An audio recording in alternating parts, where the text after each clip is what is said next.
Mi nombre es Leocadia Morales. Tengo 72 años y mi única hija me miró a los ojos y me dijo que mi presencia le daba náuseas, que mi olor, el olor de la mujer que le dio la vida, le revolvía el estómago. Esas fueron sus palabras exactas. Lo que ella no sabía, mientras escupía ese veneno, es que en mi mente ya se estaba gestando la decisión más radical de mi vida: liquidar el imperio secreto que construí con sus manos y desaparecer para siempre, dejándola sola con el eco de su crueldad y la pregunta eterna de lo que realmente perdió ese día. Esta es la historia de cómo la humillación se convirtió en mi liberación, y cómo una madre, empujada al límite, puede recuperar su dignidad de la forma más inesperada.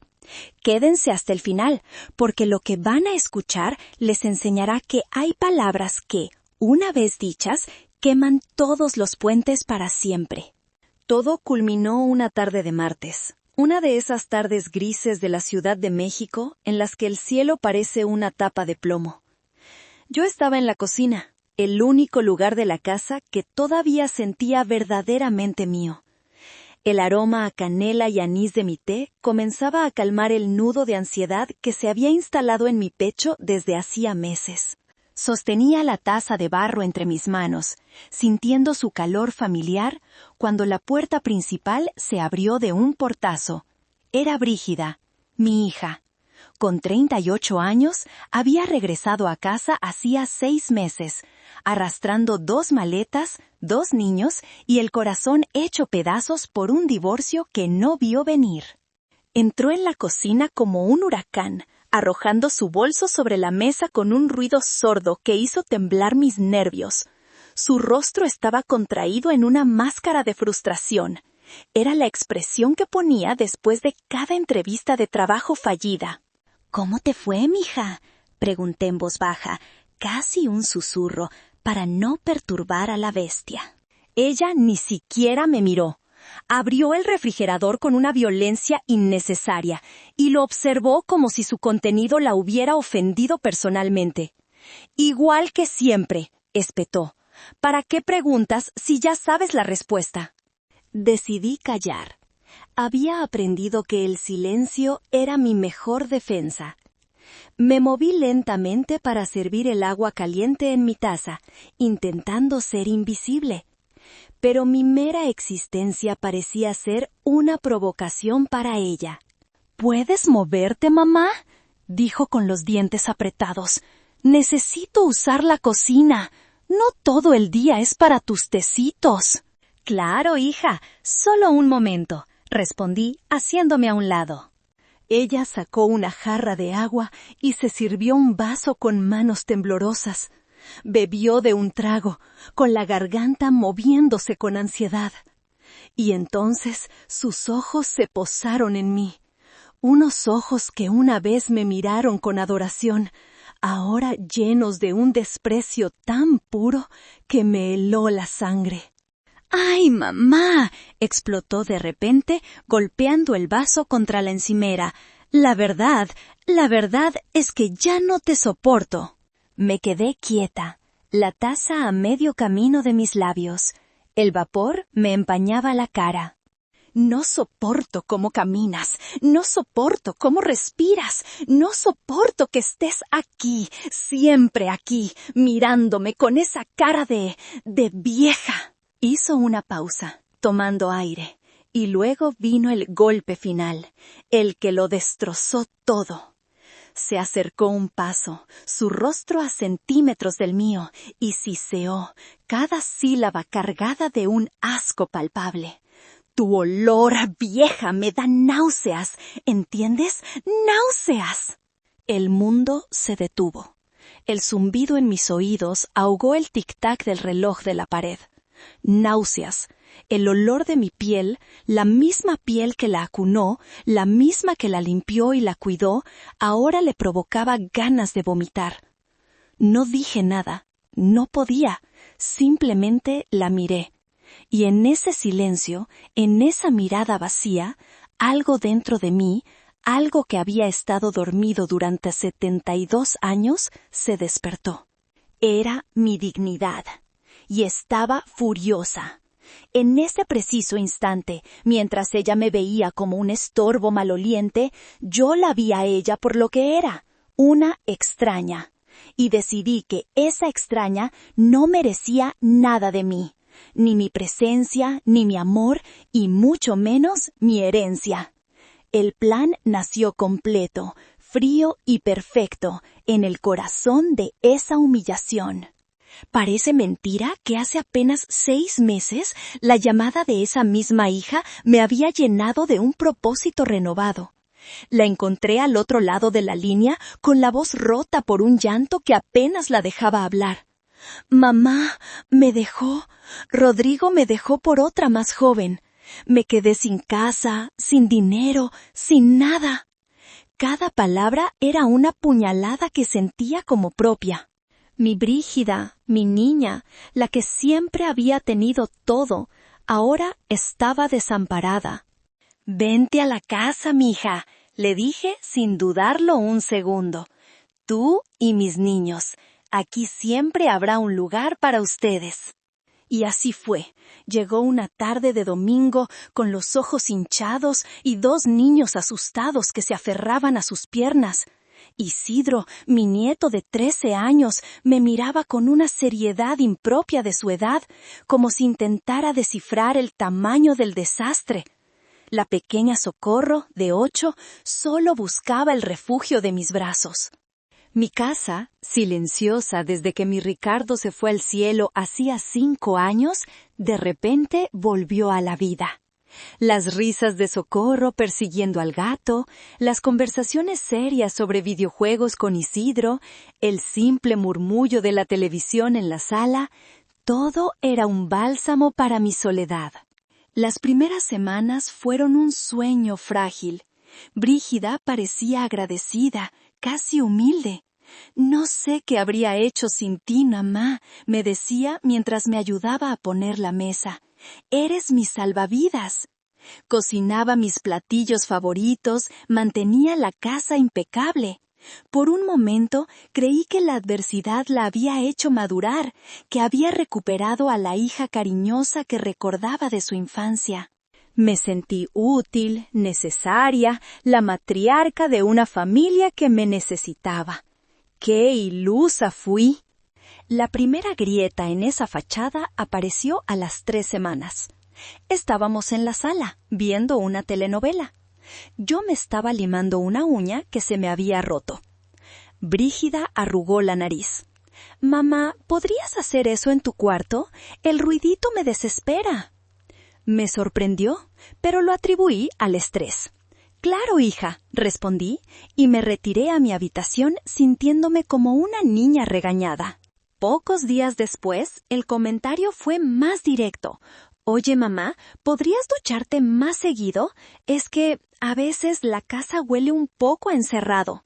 La palabra encerrado fue un eufemismo. Supe exactamente a qué se refería. Me sentí avergonzada, sucia. Empecé a ducharme 2 veces al día, a usar más perfume, a ventilar la casa constantemente, aunque hiciera frío. Me obsesioné con no oler. Pero nada era suficiente. Mi existencia se convirtió en una lista de defectos que ella señalaba con una crueldad creciente. Si tosía, era un sonido asqueroso. Si masticaba, era desagradable. Si caminaba por la noche para ir al baño, despertaba a los niños. Empecé a moverme por mi propia casa como una ladrona, conteniendo la respiración, comiendo en silencio absoluto, caminando de puntillas.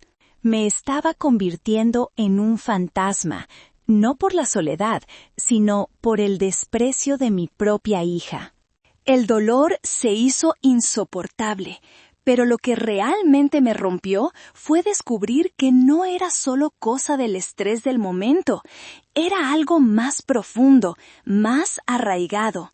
Brígida creía de verdad que yo era un ser desagradable. La certeza me llegó una tarde, mientras regaba los rosales de mi Ricardo en el patio trasero. La ventana de la cocina estaba abierta y escuché su voz, melosa y conspiradora, hablando por teléfono. «No, amiga, no te imaginas lo que es esto», decía Brígida con un suspiro dramático. Me quedé helada, la manguera y la mano, el agua corriendo inútilmente sobre la tierra. Vivir con mi mamá es un infierno. De niña no me daba cuenta, pero ahora es insoportable. Es como cuidar a una anciana decrépita. Todo en ella me molesta. La palabra decrépita se me clavó en el pecho. ¿Así me veía?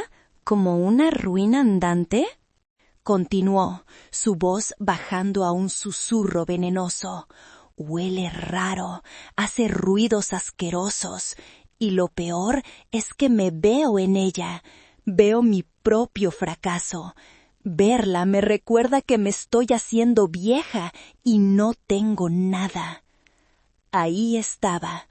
No era solo asco hacia mí, era asco hacia sí misma, proyectado en el espejo más cercano, su madre. Cada palabra era una pieza nueva que añadía a mi sombrío museo de agravios, una colección invisible de humillaciones que solo yo podía ver. La pieza central de ese museo se instaló unas semanas después. Era el cumpleaños de Isidro y yo había pasado 2 días preparando su pastel favorito, un pastel de 3 leches con la receta secreta de la abuela. Estaba orgullosa, el pastel había quedado perfecto. Cuando lo puse en la mesa, los ojos de Isidro brillaron. «¡Gracias, abuela! ¡Se ve increíble!», exclamó. Pero Brígida intervino antes de que el niño pudiera tomar un trozo. «Mamá, qué linda, pero ya habíamos pedido un pastel de una pastelería de Polanco», dijo con una sonrisa falsa, señalando una caja elegante sobre la barra. Bueno, lo podemos guardar para el personal de servicio, ¿no crees? ¿El personal de servicio? No teníamos, éramos solo nosotros. El insulto fue tan deliberado, tan público frente a mis nietos, que sentí que el aire me faltaba. Vi la confusión y el dolor en la cara de Isidro. Él sabía lo que su madre estaba haciendo. Yo simplemente sonreí, una sonrisa tirante que no llegó a mis ojos. «Claro, hija». «¡Qué buena idea!», dije, y me llevé mi pastel, mi esfuerzo de 2 días, mi amor hecho postre, y lo tiré entero a la basura mientras sentía las miradas de mis nietos clavadas en mi espalda. Esa noche, Isidro se acercó a mi cuarto. «Abuela, tu pastel era el que yo quería», me susurró y me abrazó con fuerza. Ese abrazo fue el único salvavidas en un mar de desprecio. La siguiente pieza de mi colección fue la de la comida solitaria. Brígida empezó a servir mi cena en un plato aparte y me lo llevaba a la mesita junto a mi sillón en la sala. «Para que estés más cómoda, mamá, y no tengas que comer toda la grasa que comemos nosotros», decía con una solicitud fingida. La verdad era obvia, no quería compartir la mesa conmigo, no soportaba verme comer. Así que yo cenaba sola, viendo la televisión, mientras escuchaba las risas y las conversaciones de mi familia a unos metros de distancia, separada por un muro invisible de asco.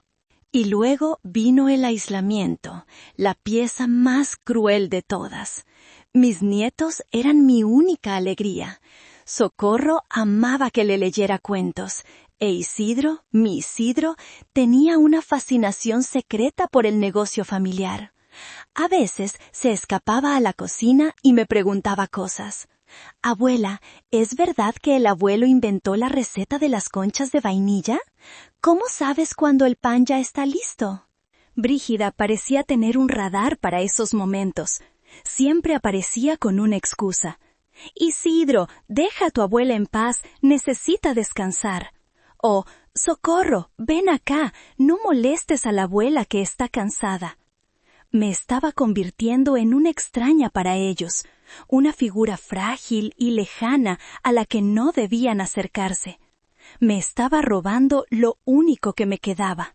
Y todo mientras ella vivía bajo mi techo, comía de mi comida y dormía en una cama que yo le había dado. La ironía era tan amarga que me quemaba la garganta. Lo que Brígida nunca entendió, lo que nunca se molestó en preguntar, era el origen de ese techo y esa comida. Para ella, yo era simplemente su madre, una viuda con una pensión modesta que vivía de los recuerdos. Nunca vio más allá. Nunca vio a la mujer que, junto a su padre, había levantado un pequeño imperio desde la nada, grano a grano, horneada a horneada. Me acuerdo como si fuera ayer. Ricardo y yo empezamos con un pequeño local en la colonia Roma, un agujero en la pared con un horno de segunda mano y un sueño. Él era el artista, el mago. Sus manos parecían tener una memoria propia. Sabían la cantidad exacta de harina, el punto justo de la levadura. Yo era los cimientos, la estructura. Mientras él creaba, yo negociaba con los proveedores, llevaba las cuentas, lidiaba con los permisos del gobierno. Fui yo quien vio la oportunidad de abrir una segunda sucursal en Polanco, cuando todos decían que era una locura, que nuestro pan era demasiado de barrio para esa zona. Fui yo quien diseñó el logo, el nombre, el pan de mis amores. Un nombre que salió de mi corazón, porque ese negocio era eso, el fruto de nuestro amor.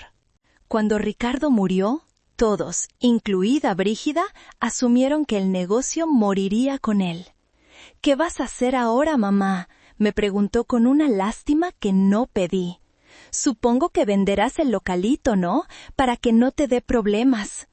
Ella nunca lo llamó negocio o empresa.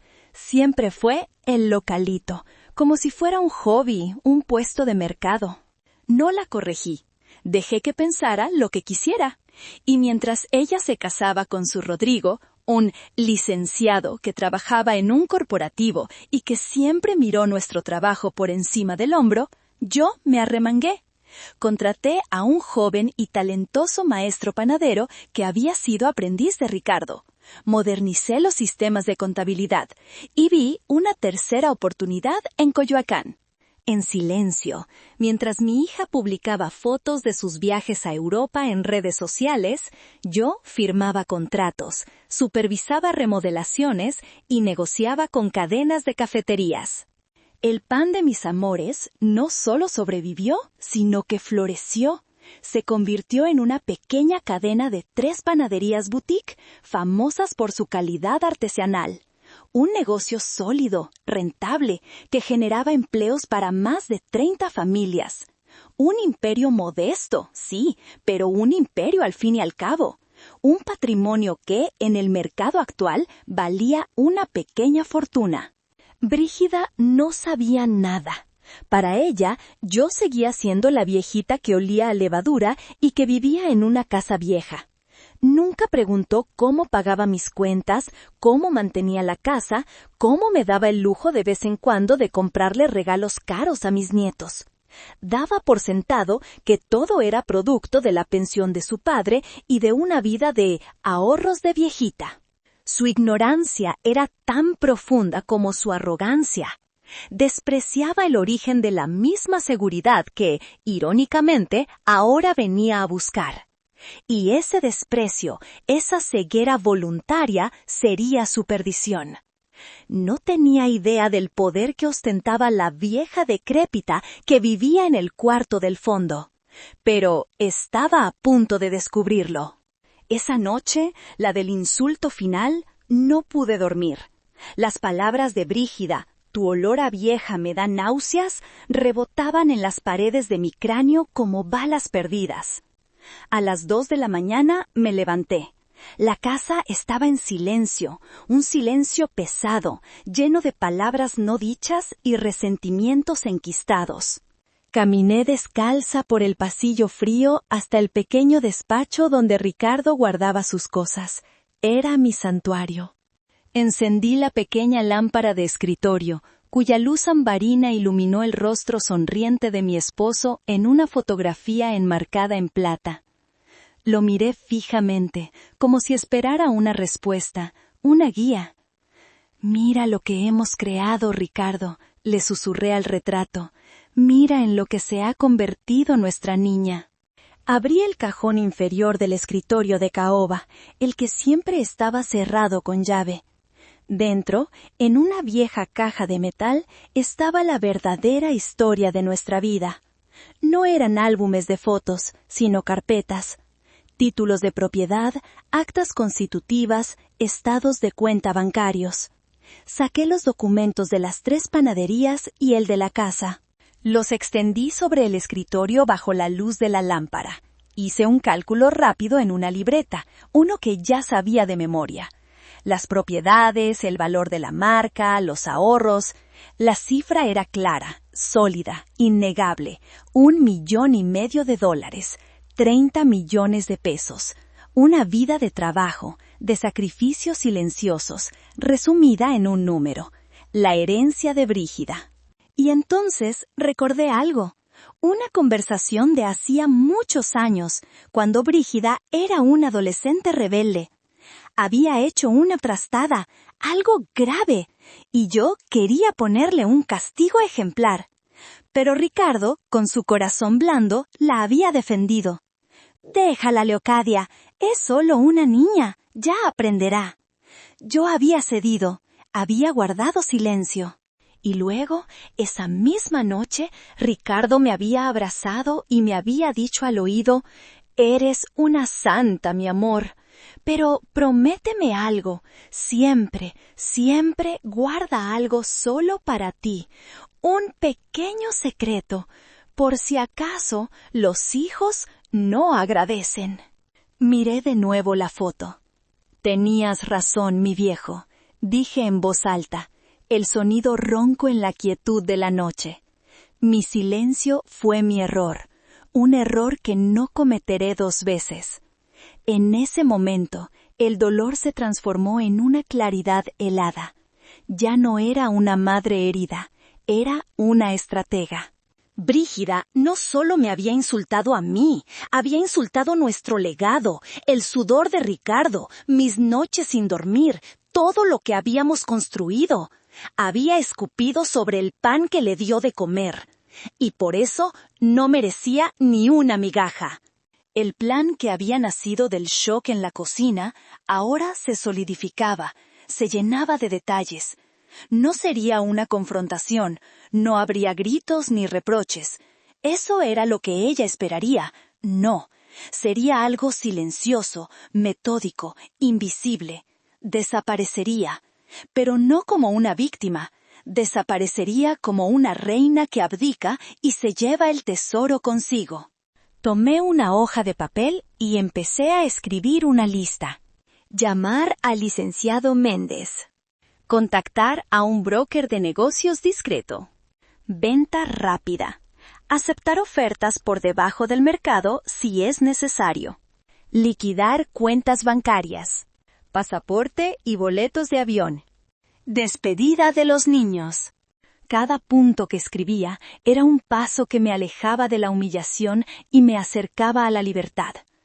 El miedo que había sentido durante meses se evaporó, reemplazado por una determinación de acero. Iba a enseñarle a mi hija el verdadero valor de una madre. No con palabras, sino con una ausencia tan grande, tan total, que su vida entera se convertiría en un vacío. Iba a recuperar mi dignidad, aunque para ello tuviera que destruir el mundo que ella conocía. A las 9 en punto de la mañana siguiente, marqué el número del licenciado Méndez. Arturo Méndez no era solo mi abogado, había sido el mejor amigo de Ricardo desde la preparatoria. Conocía nuestra historia, había celebrado nuestros triunfos y nos había consolado en nuestras penas. Si había alguien en el mundo en quien podía confiar ciegamente, era él. «Leocadia, qué gusto escucharte. ¿Todo bien?», saludó con su voz grave y amable. «Arturo, necesito verte. Es urgente, dije, mi voz sonando más firme de lo que me sentía. Se trata de mi testamento y de todas mis propiedades. Hubo un silencio al otro lado de la línea. ¿Pasó algo grave, Leo? Algo así. ¿Puedo ir a tu despacho ahora mismo? Por supuesto. Te espero. Una hora después, estaba sentada en su oficina, un espacio elegante y sobrio con olor a libros y café. Arturo me escuchó sin interrumpirme, con sus manos entrelazadas sobre el escritorio, su rostro pasando de la sorpresa a la incredulidad y finalmente a una profunda tristeza. Le conté todo. Los comentarios, el aislamiento, el pastel de cumpleaños, la conversación que escuché a escondidas. Ya, finalmente, le conté las palabras exactas que Brígida me había dicho en la cocina la tarde anterior. Cuando terminé, Arturo se reclinó en su silla y suspiró, un suspiro largo y pesado. Dios mío, Leocadia, no tenía idea de que estuvieras pasando por esto. Nadie lo sabía, Arturo. Ese era el problema. Pero, ¿estás segura de lo que quieres hacer? ¿Liquidar todo? ¿Irte? Es una decisión drástica. Tal vez Brígida está bajo mucha presión. El divorcio, la falta de trabajo. Lo miré directamente a los ojos. Arturo, una persona bajo presión puede gritar, puede llorar, puede ser injusta. Pero cuando alguien te mira a los ojos y te dice que le das náuseas, eso no viene de la presión. Eso viene del alma. Eso es lo que realmente siente. Arturo asintió lentamente, derrotado por la lógica de mi dolor. Tienes razón, es imperdonable. ¿Y qué es exactamente lo que quieres que haga?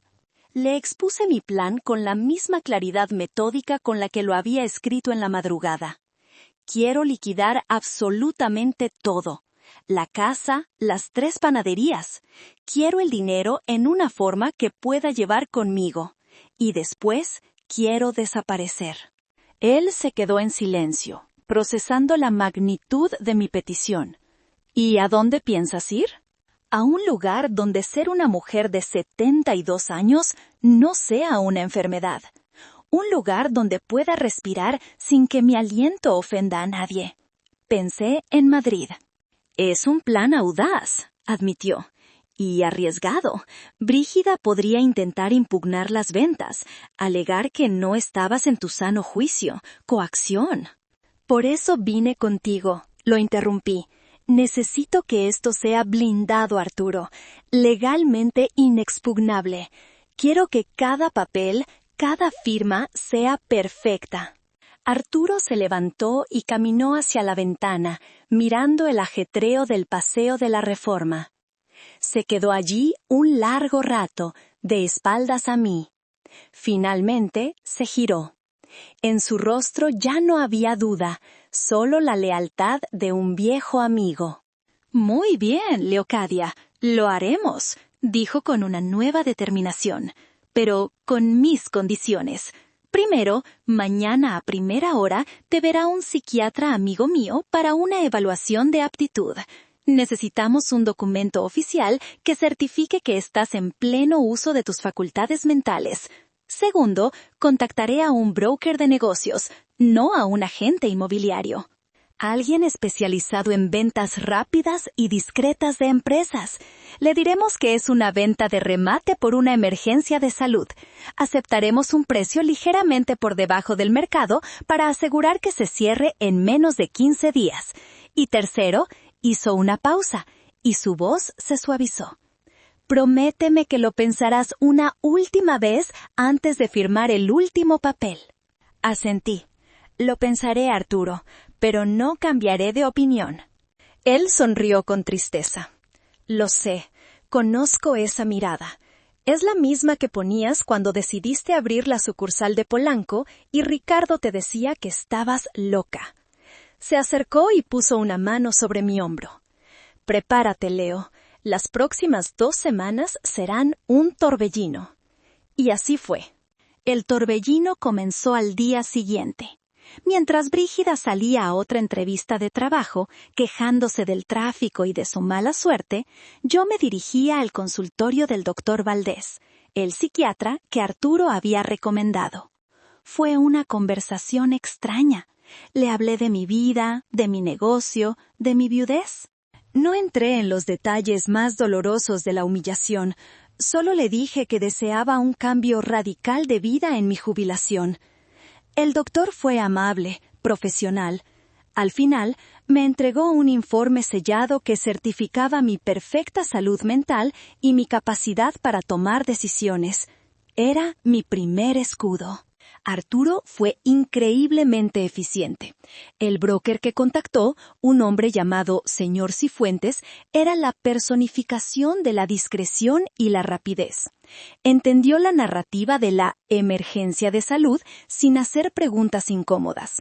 En menos de 48 horas ya tenía 2 ofertas serias por el paquete completo, las 3 panaderías y la casa, que se vendía como activo comercial adicional.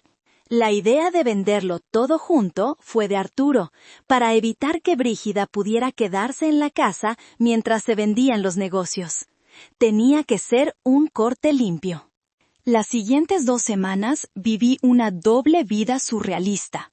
Por las mañanas me reunía en secreto con Arturo y Cifuentes en cafeterías discretas, revisando ofertas, firmando documentos preliminares, discutiendo estrategias fiscales para manejar el efectivo.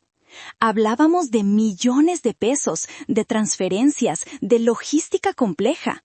Me sentía como una espía en mi propia vida. Luego, por las tardes, regresaba a casa para ponerme el disfraz de la vieja inútil. Brígida, completamente ajena, seguía con su rutina de autocompasión y desprecio. ¿Otra vez vas a salir, mamá, a tus juntas del club de la tercera edad?, me preguntó un día con sorna. Sí, hija, a mis juntas, le respondí con una sonrisa serena. Si supiera que mi junta era para cerrar la venta de su herencia por 28 millones de pesos. El mayor desafío era mantener la compostura frente a mis nietos.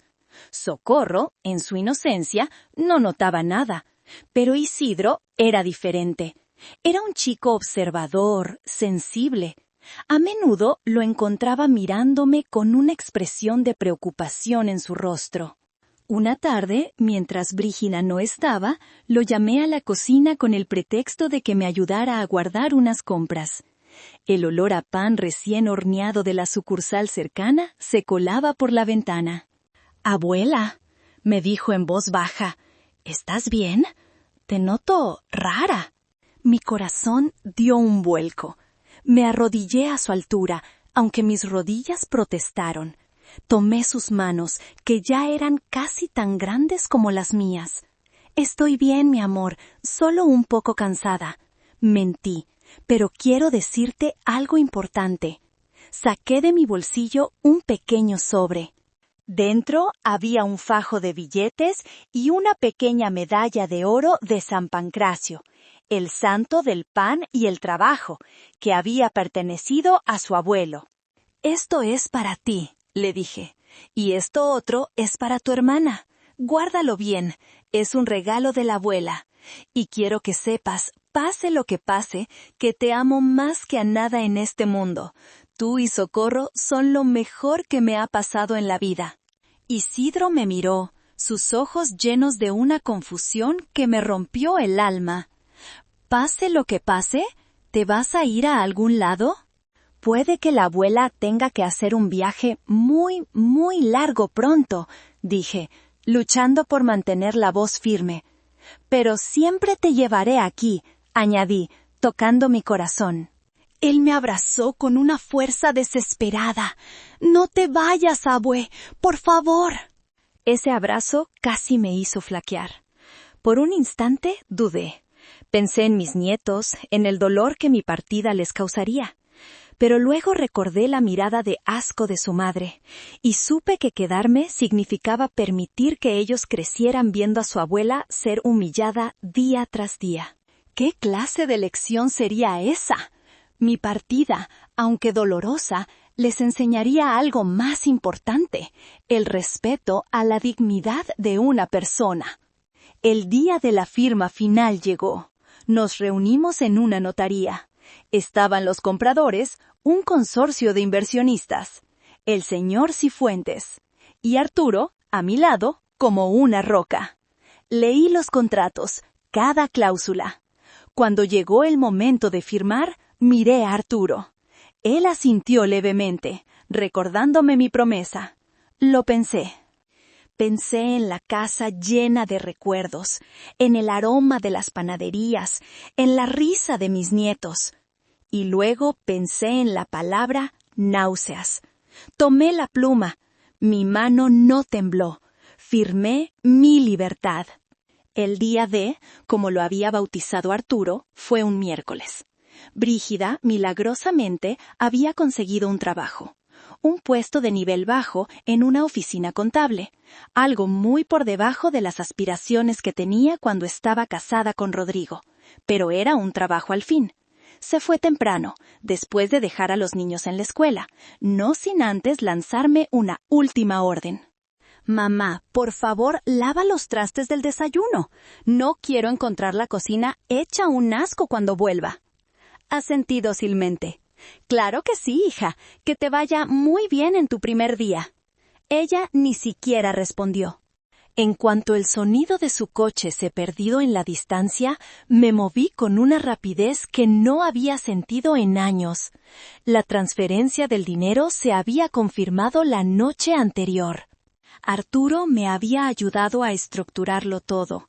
Una parte se convirtió en un cheque de caja a mi nombre, y una gran cantidad la había retirado en efectivo, en dólares, que ahora reposaban en una maleta de mano especialmente preparada. El resto se quedó en una cuenta que solo yo podía manejar. Mi vuelo a Madrid salía a las 2 de la tarde. Tenía 4 horas. Llamé al servicio de taxi que había reservado con antelación. Luego caminé por la casa por última vez. Cada objeto, cada rincón me susurraba un recuerdo. La mecedora donde acuné a Brígida, la marca en la pared donde medíamos la altura de los niños, el olor a lavanda de las sábanas en el armario. Un nudo se formó en mi garganta, pero lo tragué. El pasado ya no vivía aquí. Subí a mi habitación y saqué mi única maleta, una maleta pequeña que solo contenía ropa para una semana, mis artículos personales y los documentos importantes. No quería llevarme nada de esa casa. Iba a empezar de cero. Finalmente fui a la cocina. Sobre la mesa de madera, donde habíamos compartido tantas comidas, tantos momentos, dejé un sobre blanco. Dentro, una sola hoja de papel. La había escrito y reescrito una docena de veces hasta que cada palabra fue un dardo preciso. No era una carta de odio, sino de una fría y absoluta indiferencia. Decía: Brígida, ya que mi olor a vieja te da náuseas, he decidido concederte el deseo de mi ausencia permanente. He vendido todo, las panaderías que tanto despreciabas y esta casa que desde hoy pertenece a otras personas. Tienes exactamente 7 días para desalojarla, según el acuerdo con los nuevos propietarios. El abogado de ellos te contactará. Espero que ahora, sin mi asquerosa presencia, puedas ser feliz. ¡Tu madre! No puse con amor. No puse mi nombre. Solo tu madre, porque eso era lo único que nos unía, un lazo biológico que ella misma se había encargado de envenenar. El timbre sonó. Era el taxi. Tomé mi bolso, mi maleta de mano y mi pequeña maleta documentada. Antes de cerrar la puerta, eché un último vistazo a la casa que había sido mi hogar durante más de 40 años. No sentí tristeza. Sentí alivio, como si me quitara un peso de encima que no sabía que cargaba. En el aeropuerto, todo transcurrió sin problemas. Documenté mi equipaje, pasé seguridad. Mientras esperaba en la sala de abordar, miré mi reflejo en una de las ventanas. Vi a una mujer de 72 años, con arrugas y canas, pero con una mirada que no había tenido en mucho tiempo. Era una mirada de determinación. Ya no era Leocadia la viuda, la madre, la abuela. Era solo Leocadia. Y estaba a punto de descubrir quién era esa mujer. Cuando el avión despegó, rompiendo las nubes grises de la Ciudad de México, no miré hacia atrás. Me acomodé en mi asiento, pedí una copa de vino tinto y brindé en silencio. Por Ricardo, por mí, por la nueva vida que me esperaba al otro lado del océano.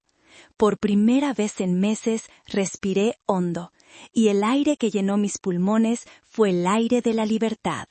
Mientras yo volaba sobre el Atlántico, el mundo de Brígida se preparaba para implosionar.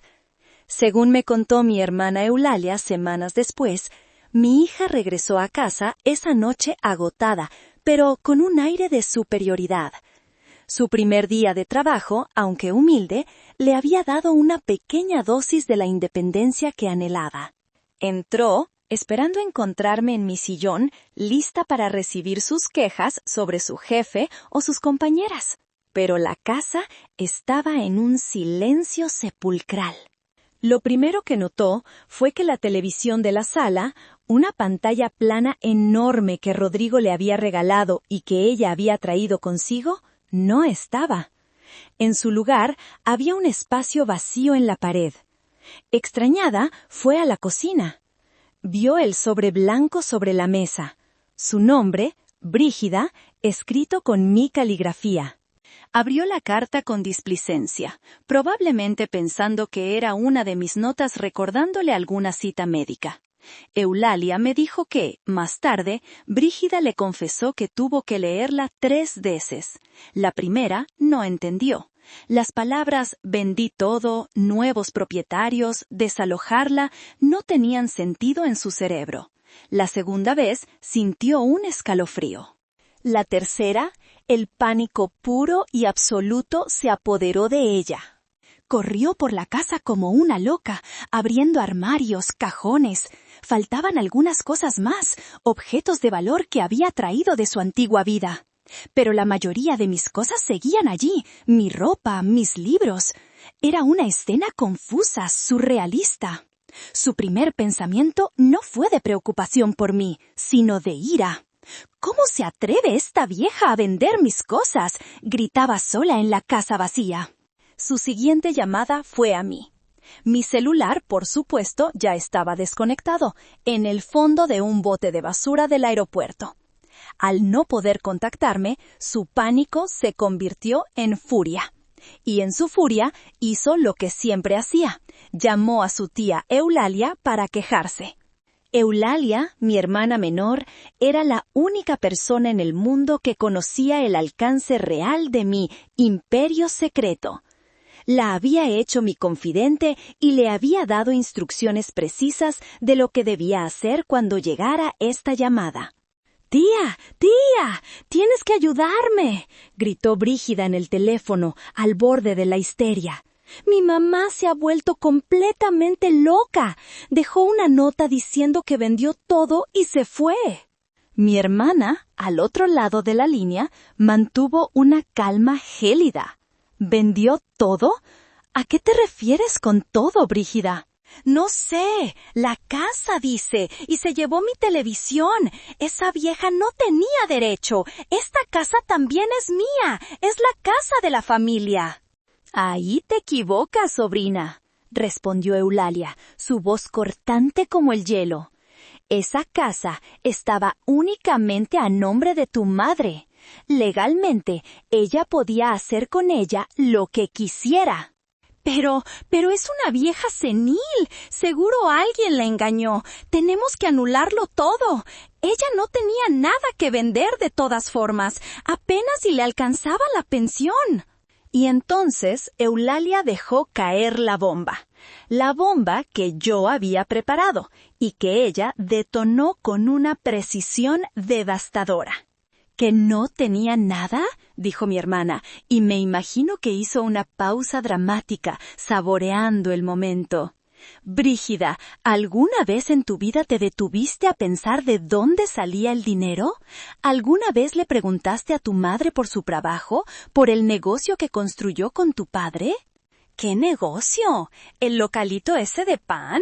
Por favor, tía.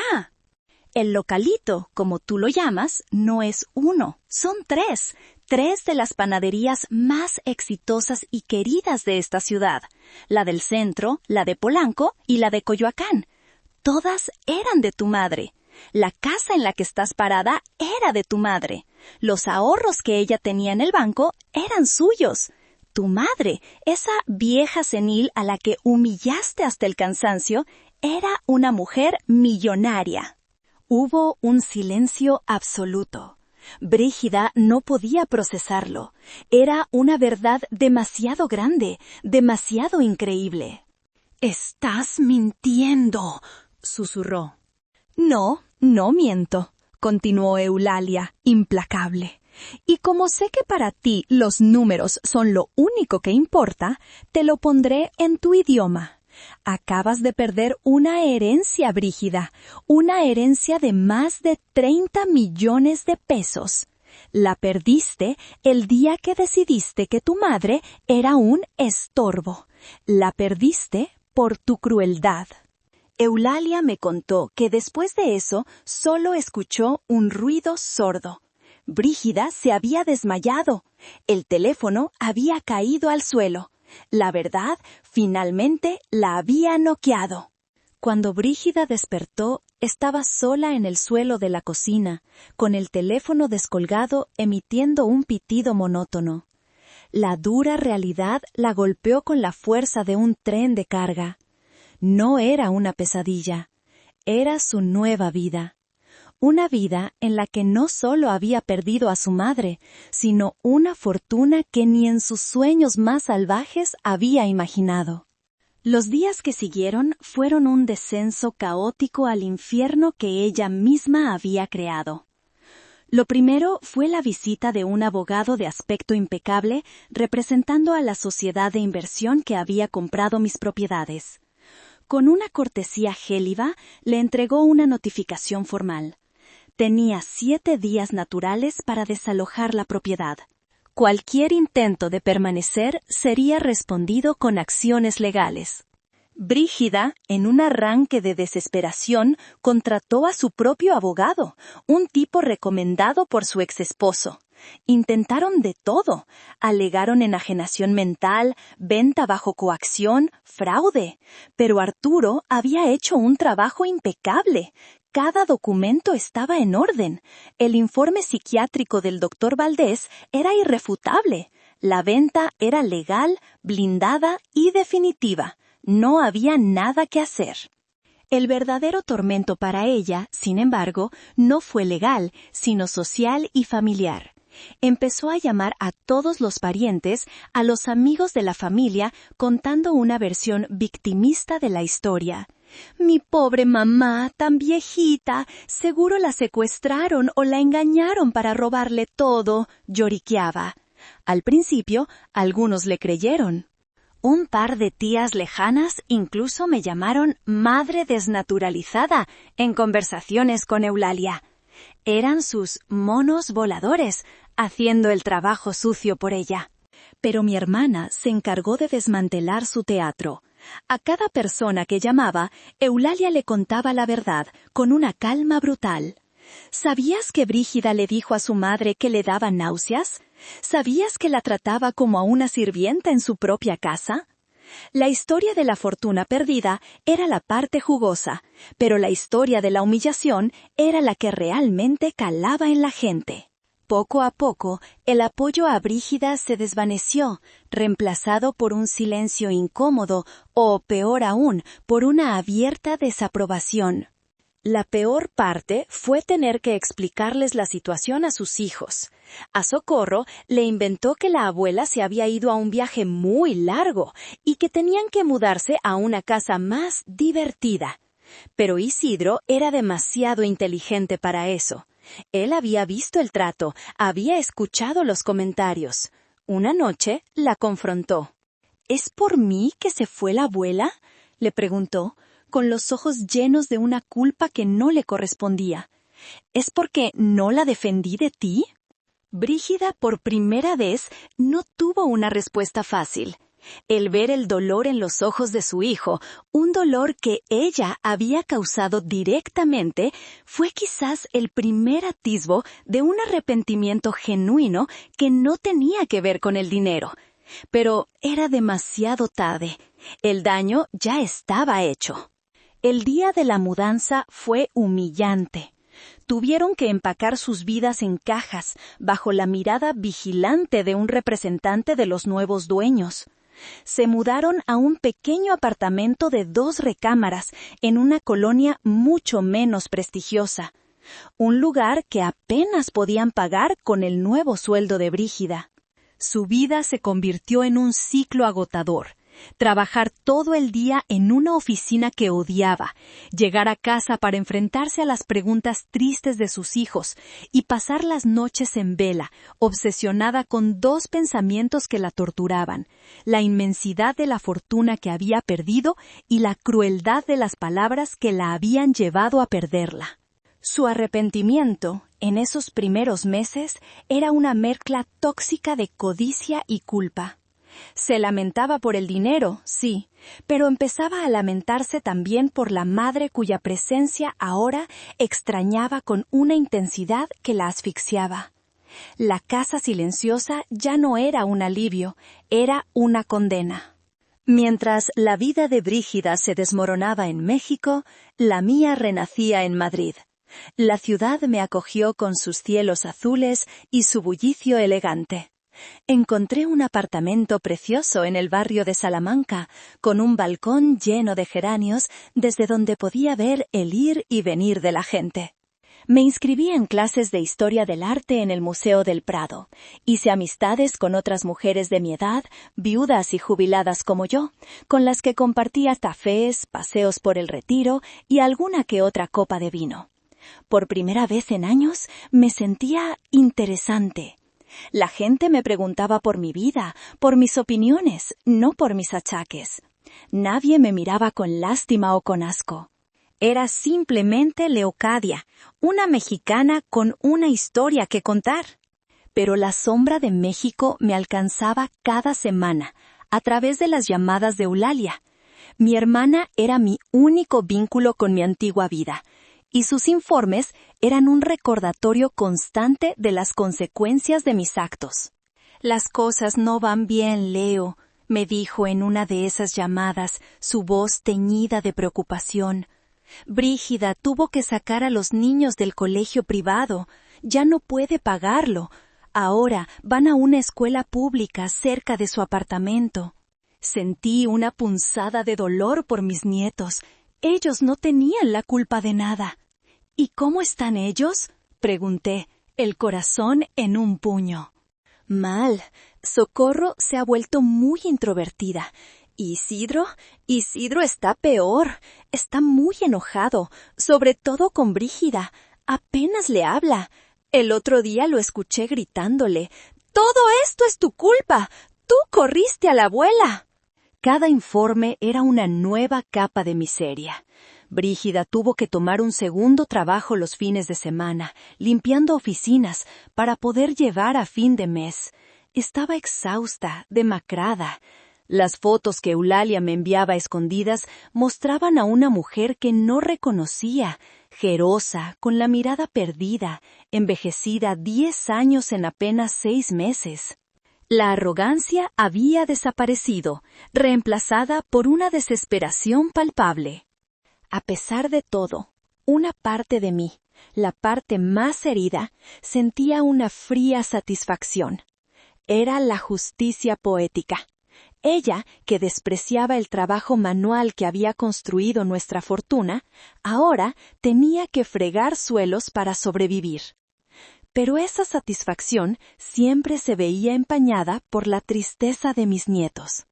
Eran el daño colateral de mi guerra por la dignidad. La situación financiera de Brígida se volvió crítica. Empezó a pedirle dinero prestado a Eulalia, a otros parientes. Algunos la ayudaban, otros la rechazaban. Se había convertido en la paria de la familia. La historia de la hija cruel que perdió una herencia millonaria era una leyenda familiar que se contaba en susurros.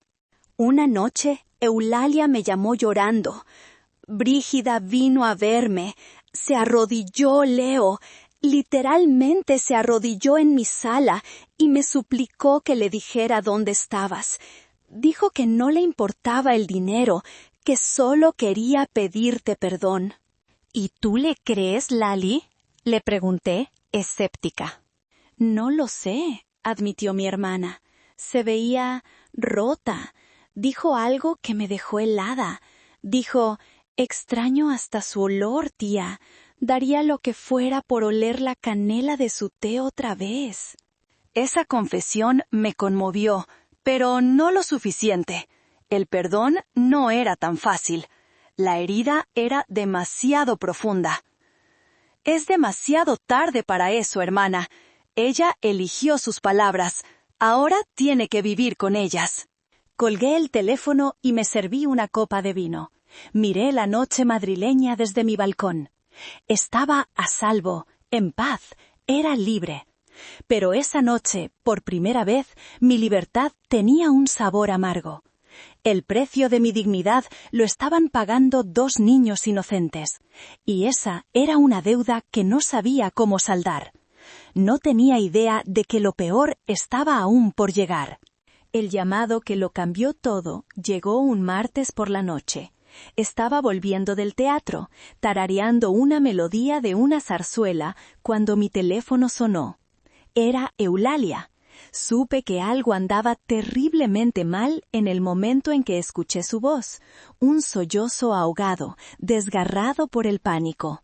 ¡Leocadia!, gritó, y supe que no era una llamada para ponerse al día. ¡Es Isidro! ¡Tienes que volver! ¡Por favor! ¡Tienes que volver! Mi corazón se detuvo. Un frío glacial me recorrió la espalda. ¿Qué pasó, Eulalia? ¡Habla, por Dios! Isidro intentó... No podía terminar la frase. El llanto la ahogaba.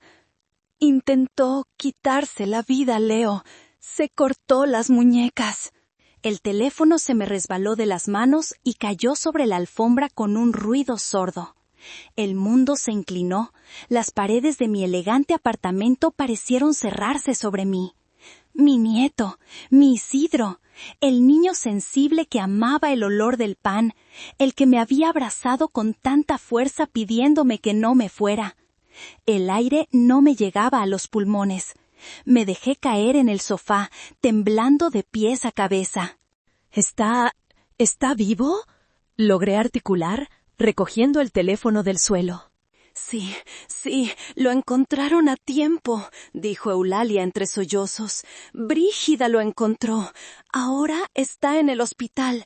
Está estable, pero está muy mal, Leo, psicológicamente destrozado. Hizo una pausa, y lo que dijo a continuación fue lo que me pulverizó el alma. Cuando lo encontraron, tenía una carta en la mano. Una carta para ti. Cerré los ojos, preparándome para el golpe. La leí. Leo, continuó mi hermana, su voz apenas un susurro. Decía, abuela, voy a buscarte a donde sea que estés. El cielo no puede ser peor que esto. Perdóname por ser un mal nieto y no haberte defendido. Dile a mi mamá que la perdono. Un grito sordo se escapó de mi garganta. ¡No! ¡No, no! Mi guerra, mi venganza, mi lucha por la dignidad había llevado a un niño de 13 años al borde de la muerte. Él creía que era su culpa, creía que era un mal nieto. El plan perfecto, la salida triunfal, todo se convirtió en cenizas en ese momento. Había querido castigar a la culpable, pero había terminado sentenciando al inocente. Ya no había orgullo, ya no había rabia, solo un dolor abrumador y una culpa tan pesada que amenazaba con aplastarme. «Voy para allá», dije. Mi voz extrañamente calmada, la calma que precede a la tormenta. Busca el primer vuelo disponible a México. No importa el precio. Voy para allá. No empaqué. No pensé. Simplemente actué. Llamé a la aerolínea. Reservé el primer asiento en un vuelo que salía en 3 horas. Metí mi pasaporte y una tarjeta de crédito en mi bolso. Dejé el apartamento tal como estaba, con las luces encendidas y la copa de vino a medio beber sobre la mesa. Mi nueva vida en Madrid, construida con tanto cuidado, se había acabado. Ya no importaba. Lo único que importaba era llegar a tiempo para decirle a mi nieto que él nunca, nunca había sido el problema. El problema siempre había sido yo, y mi silencio, y mi partida. El vuelo de regreso a México fue una tortura de 10 horas en el limbo. No dormí, no comí. Solo miraba la oscuridad a través de la ventanilla, mientras las palabras de la carta de Isidro se repetían en mi mente como una letanía macabra. Cuando el avión aterrizó en la Ciudad de México, me sentía como un espectro. Eulalia me esperaba en la salida. Nos abrazamos sin decir palabra. Un abrazo de hermanas unidas por una tragedia compartida. Fuimos directamente al hospital. El área de psiquiatría infantil era un lugar triste y silencioso. Encontramos a Brígida en el pasillo, sentada en una silla de plástico con la mirada perdida en la nada. Cuando me vio, su rostro se descompuso. No reconocí a la mujer que tenía delante. Estaba esquelética, su piel tenía un tono grisáceo y sus ojos estaban hundidos en cuencas oscuras. Era la imagen de la devastación. Se levantó lentamente, como si cada movimiento le doliera. Se acercó a mí, pero se detuvo a 1 metro de distancia, sin atreverse a tocarme. «Mamá», susurró, y su voz se quebró. «Perdóname». No respondí. La miré, y por primera vez no sentí rabia, ni desprecio. Solo un vacío inmenso. «Quiero ver a mi nieto», fue todo lo que dije. Entrar en esa habitación fue lo más difícil que he hecho en mi vida. Isidro estaba en la cama, pálido, con una venda en su muñeca izquierda. Tenía la mirada fija en el techo. Cuando me vio, sus ojos se llenaron de lágrimas y luego de un pánico infantil. «Abuela, ¿estoy muerto? ¿Viniste a buscarme?» Esa pregunta me destrozó. Me arrodillé junto a su cama y tomé su mano buena. «No, mi amor, no estás muerto. Yo vine por ti. Estoy aquí, mi vida. La abuela está aquí».